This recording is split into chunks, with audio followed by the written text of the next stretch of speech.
Yeah, winye. So loko kumamba. Makere opora kiluliro. Lube kere kulu. Keita muna bikere pimani. Iwang wang mo kulu bien. Makere opora kiluliro. Lube kere kulu. Keita muna bikere pimani. Iwang wang mo kulu. Kenya from Kerawa ya. Ananem chalo ginaromo kere. No sumi properly. Anem chalo ngataromo kere. Mani ni mono bir ki plan ngom. Mai ngita tuka mula ngom. Abet ka junge ko ni mera ni long. Ini beru malaika tami poro kipol. Kapori chuna kopa mavoli kere ni ina yele loy lobo eni nelu piluwi. Kopa mogoni kai pere pa jamu ni wenguna. Ade yu kuwa mati dead. Hey, mani tami kai kwera. Go! That is the boy from northern Uganda there. Eric Opoka, aka Eezzy the Lyrical. The guy is doing great. Ingeo ni achuli wa yukamaleng ni obong diang. Obong diang mangich. Tuki bino nyona ma nyimi chot. Obong diang mangich. Lobu ma nyim.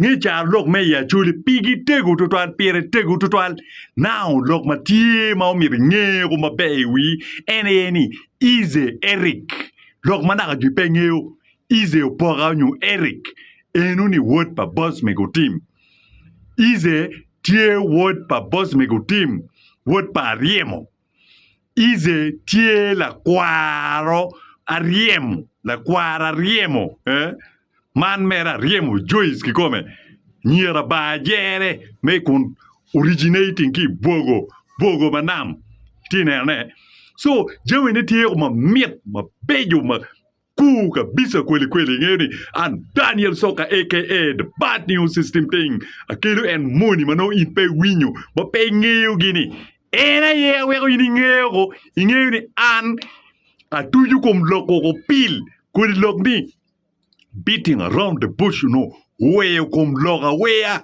where thank you ko no ngeo, yo channel kamati ye but anta ye balu chawa, ana tuju kom pen lock ke come, a tuju en kut pa lock ke come, ingeo ni several times, Bosmic Otim machado mera ke come, word pariem, unyota lo tiano nema duong, lo tiano pa Bosmic Otim ma unyota tia pareo ma ana ngeo gero personally ma ngeo kom gero ma wajo ni eni ano e kar ma kuman ano e kar ma kuman ano kar kuman kadong ini neno Eric opoga onyo Eezzy en wajo ni en chago winye ki mien Eezzy e kare ma no en furi kwana gulai no en tila ngwej mo bati bad news no ma tie ki chwak ki come matek total so en chago winye ki mien Eezzy go en kare enuni para do ngero e kare ma en Igoye we enudong makiluoni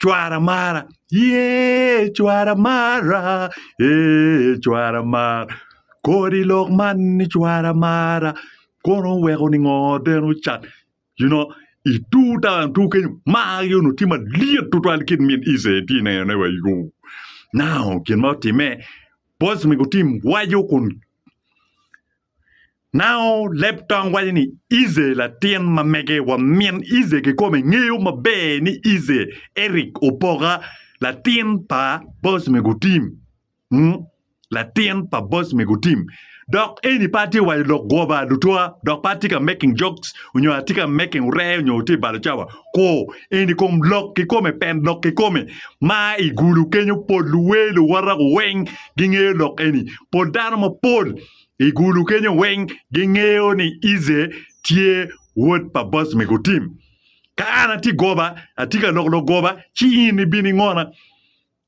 pien wan machalo cho ya choli pe wakati kilogata an machalo Daniel Soka aka the bad news system thing chagwan patwer goyo gowani ngachen latina kuno pe latina patwero wajeneni latin pa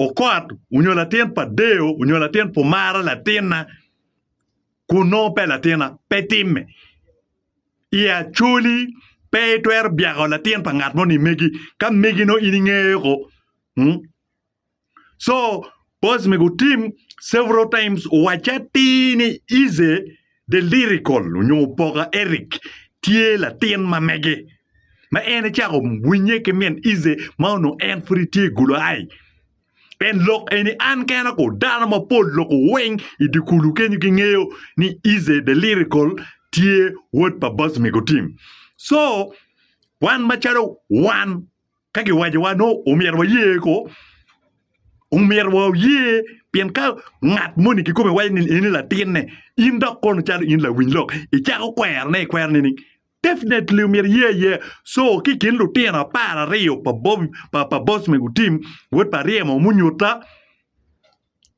ene Eezzy the Lyrical tie kengi kitie anyaga chiel tie mauno ben rock bedo bot dago pa Bosmic ento Bosmic Otim wani peo miro wo wek dago ne unge ni anyaka ini tila tienne tinge ne kar ma tie kenyo engat yuga pa kaka na kaser kenyo anyaka ini ni bano bedo ka bedo bot min Nicole kumbera nero nyako ne mar bedo tie TikTok kenyo mar bedo TikTok total en mar loge TikTok total pa mira log jem kan mo pol muno eno ni min Nicole no ber pengeo ni indi nyapa Bosmic chi ini kirma wan chowa playing very cool so Bosmic Otim wajo ni Daniel so kamera timbe be iwek min la tien ni unge ni eni ma mega ngeni mon nyet mon koni gikela yela eni ni la tiena so anyaka ini mar be de TikTok ano be de TikTok kan naka ju mar kar gene ange men eni men la tien pawa la tien ma megwa unyo la tien po mera so Eric the Lyrical, you are doing a great thing. Your songs are great. Most of your songs are beautiful. They're nice songs, yes. Mike, you are the buru. Maka kenyu Latin. Maka kenyu. So, in Kiriwero, we pel mir nge gang. We pel mir will gang. Gang ticket gumcha. Gang ticket gumcha. We pel mir will me po pegang. Mir ben limo gang. So, look, Pabermo, I told you why you need Kiribut Kimarway Tepi, Wang Maloke Katuka Maleng, Danong you. Kirite Mong Wang Monge, Mong Pecane. So, Gilmota Tamonimo, Kerlatin, Killatin, evident Berutiero, Ene Kirama, Jummy, one Macharo, Wood, one duo, one new Kijami. So in Jui Kriberu Kenyu kone guru kwenti America kwenti Ulaya kwenti UK kwenti kwene ka beru mo ken ka chiga enjoying we pa Eric opoga metwak in Latin gang metwak merbot Eric opoga nyu Eezzy mi netwak kamo ken meno eni wood pa Bosmic Otim Joyce unyo wood pa riemo ila kwa riemo pien lok eroni Bosmic Otim wayo kikome bot an tien makara rio kun confirming ni Eezzy tila tiene lok eni min Eezzy bengeo mabe en macharo Bosmic bengeo mabe lok kodong ni Eezzy ko bengeo lok eni pudong papenyo but wan maduong igulu kenyu ki loba choli wangeo ni Eezzy tila tien pa word pa legen unyunyo ti word pa Lucky Bosmic Otim word pa riemo. So Eezzy the Lyrical tie la kwaro riemo. So mana ye lok mapire tek mau mirunge kau no naga jipengeo pin an macharo Daniel Soka aka the bad news a kelli jami mapengeo jemo kane mong tiero kamaleng udong mabe luba gokbu